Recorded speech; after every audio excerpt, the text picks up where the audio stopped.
I had been pacing the living room for almost an hour, rehearsing how I'd say it, trying to find the right words.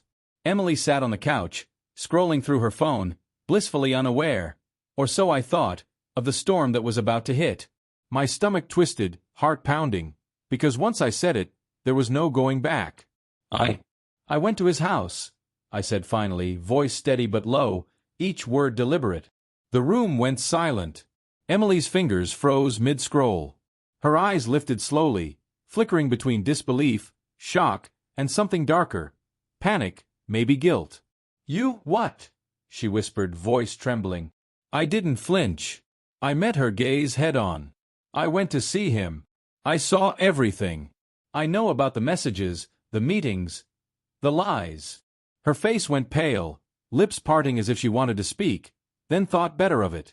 The silence stretched, thick and suffocating, each second pounding louder than a heartbeat. I could feel her mind racing, trying to construct excuses, trying to deflect, trying to deny, but I knew better. I had the proof. I had the knowledge. And now, the power had shifted. Finally, she whispered, I didn't think. I held up a hand, stopping her before she could spin her words into manipulation. Don't. Just sit there and feel it.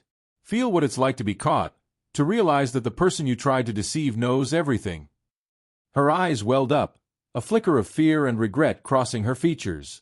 I could see it all, the disbelief that I had found out, the horror that her carefully constructed lies had crumbled in an instant, and the helplessness that followed.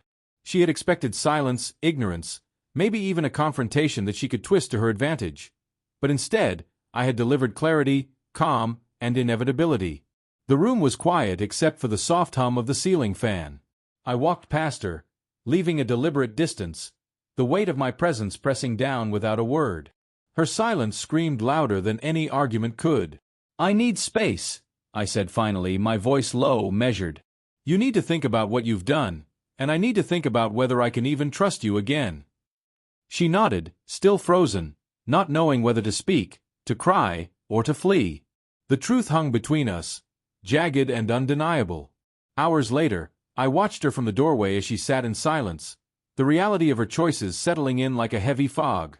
She had no words, no defense, only the cold recognition that the game was over, and I had already won the quiet, undeniable victory.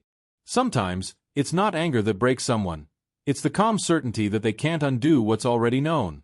And in that moment, I realized that silence, paired with truth, is far more powerful than any confrontation.